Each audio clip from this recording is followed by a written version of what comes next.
Hello everyone and welcome to Sinful Gaming. In today's video we're going to take a look at getting started with Conquest, the Last Argument of Kings by Parabellum Wargames. In this video we'll take a look at one of the many different starter sets available to get started with in the game, and we'll also take a look at what comes inside the box set, what the units inside it do on the tabletop, and also show you how to expand upon it and build yourself a solid starting army for the game. In today's video, we are going to take a look at getting started with the city-states using their 5th edition anniversary starter box set. Big thanks to Parabellum Wargames today, who have made this video possible with their fantastic support. They've given us a discount affiliate code to use, which will get you 10% off your purchases from the Parabellum Wargames e-store, and also go a long way to help supporting the channel while you grab that discount for yourself as well.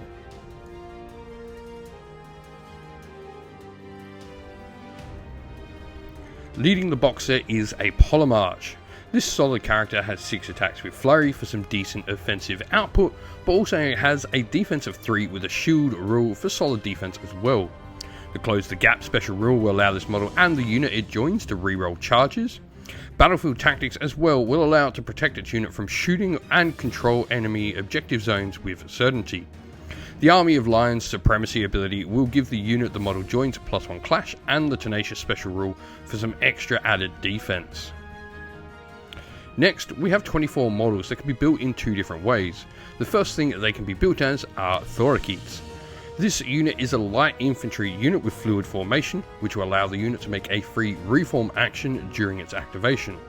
They also have the shield rule as well to boost their defense to 3, as well when fighting in their front arc. The other option this unit can be built as are the Agma. Like the Thorakeets, they have both fluid formation and shields, but will also get a little bit of extra combat punch with Cleave 1. They are also a medium unit rather than a light unit as well. Next, we have 3 Minotaurs, which can be built as well as a few different options. Minotaur Haspits are a defensive unit with shields and 6 wounds per stand. The Vanguard rule allows them to make a free move when they come on from reserves. And Fearsome will potentially stop enemy units being able to combat reform near them as well, and they can be rather deadly on the charge with Impact 2 and Brutal Impact 1. Minotaur Tharians are the alternative build, and they're a heavy brute unit. The Terrifying rule will hurt nearby enemies' resolve, while Line Breaker will mean the unit ignores the enemy's shields and bastion rules when resolving impact hits or clashes. Speaking of impact, the unit has the Impact 3 special rule with Brutal Impact 1, and they also have an insane cleave of 3 when fighting in melee.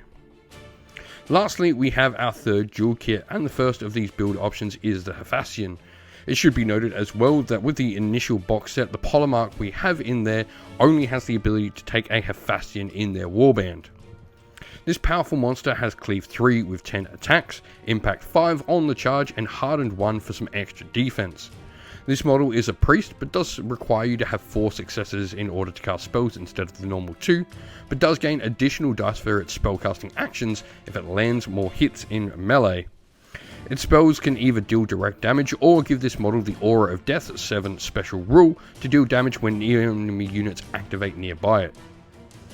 The Promethean is the alternate build option, and this model has 10 attacks with a cleave of 2 and impact 5 as well. Like the Hephaestion, it is a priest that will gain more spellcasting dice when it lands hits in melee, and its spells benefit units around it rather than dealing the damage like the Hephaestion, giving you the ability to either reroll 6 to hit and gain +1 clash to nearby units, or reroll defense and morale tests for nearby units as well.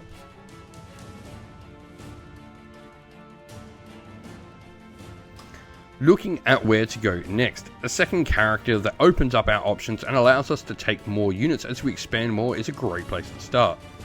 The Aristarch is another solid character with good defenses and resolve.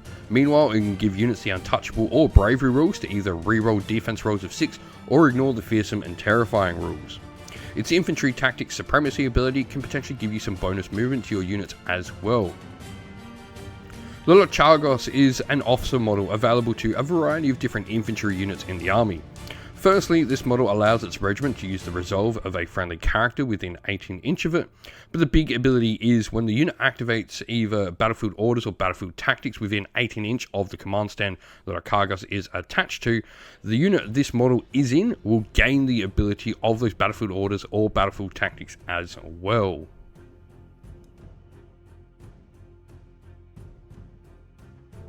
And so, in our list today, starting off, we are going to have our Polemarch, who's going to be our warlord for our force. We've chosen to give this model the Atalanta's Spear Relic as well. This will give it +1 attack and the Cleave 1 special rule.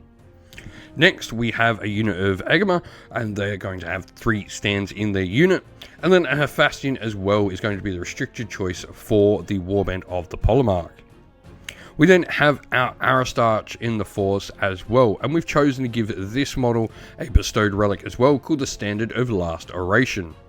This command stand that this character stand is attached to counts as +2 stands for the purposes of controlling objective zones, and if this model is actually taken out, they'll control the objective zone at the end of the turn even though they've been wiped out. We then have a unit of Thorakeets as our mainstay unit for the Aristarch's warband with 3 stands and Olok Chargos. And then we also have a unit of Minotaur Tharians as a restricted choice with 3 stands in the units.